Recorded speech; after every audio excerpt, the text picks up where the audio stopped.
If you're a business owner in the UK or the US right now, you're probably feeling the pressure. Everything has gone up, but most businesses are either standing still or slowly going backwards. Staff costs have gone up, overheads have gone up, taxes, logistics, software, rent, all of it. And while all of that is climbing, revenue for a lot of companies is flat. As of October 30th, 2025, over 55,000 businesses in the UK are classed as being in financial distress, and thousands more across the US are facing the same kind of squeeze. So if you're feeling it, it's not just you. That's the wider picture. At the Ovara Group, we looked at this and started asking a simple question. How are the big companies still reporting higher profits in the same conditions everyone else is struggling in?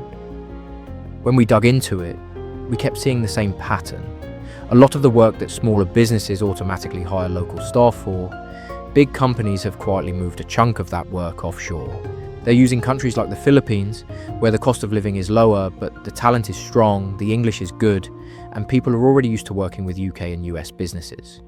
And that got us thinking, if this model is working so well for big corporate, why isn't it set up properly for normal SMEs? That became our focus.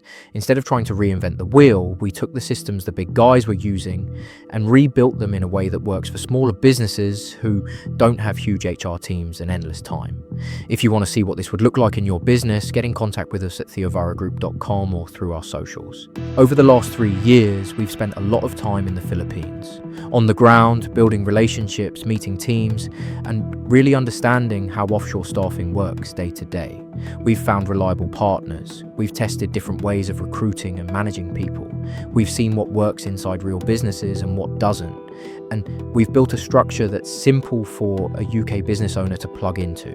Now, when we sit down with a company, we keep it very practical. First, we look at your business as it is today. What roles do you currently have? What is each person actually doing with their time? Which tasks genuinely need to stay in the UK? And which tasks are only being done in the UK because that's how we've always done it. What we see again and again is the same pattern. You've got expensive UK hires on 30, 40, 50,000 a year, and a big part of their week is spent on work that doesn't really match that salary. They're chasing paperwork and emails, they're updating CRMs and spreadsheets, they're moving information between systems, they're formatting CVs and documents, they're handling basic customer queries, they're doing repeat admin that absolutely has to be done but doesn't need to be done by someone in the UK on that wage. The work is important, it's just in the wrong place. When we introduce offshore staff into that structure, everything starts to line up properly.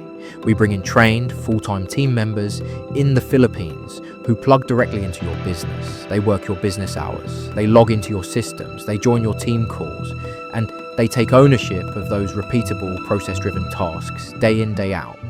That has two big effects. First, your staffing costs on those roles drop significantly. Second, your onshore team in the UK or US get their time back to do the work that actually grows the business. So instead of a UK or US hire on 35 grand a year spending half their week doing admin, you have an offshore team member handling the admin consistently and your local team focusing on the things that actually move the needle. More time speaking to clients, more time closing sales, more time improving delivery and fixing problems properly instead of firefighting. Offshore staff handle the essential repeatable work. Your UK or US staff focus on the higher value, revenue driving work they were meant to be doing in the first place. That's how businesses are managing to save over 50% on staffing costs, while often becoming more efficient at the same time. What we do at the Ovara Group is help you build that kind of setup without you having to spend 3 years figuring it out in the Philippines like we did. We look at your current team and tasks. We map out what can move offshore and what must stay in the UK or US. We write clear role descriptions, not general VA, but focused jobs. We source and vet candidates in the Philippines. We present you with the best options, and then we help you plug them into your business, so it actually works day to day. So if you're looking at your wage bill right now and thinking, we need more capacity, but another full UK or US salary feels too risky, this is exactly when offshore staffing starts to make sense. If you want to see what this could look like in your numbers, which roles could move, what kind of savings are realistic, and how it would run in practice, get in contact with us today. There's a link to our website in the description. Book a call, bring your current team layout and the roles you're thinking about hiring, and we'll walk through it with you. If this video helped, hit like, subscribe, and drop any questions in the comments, and I'll go through them and may turn some of them into future videos.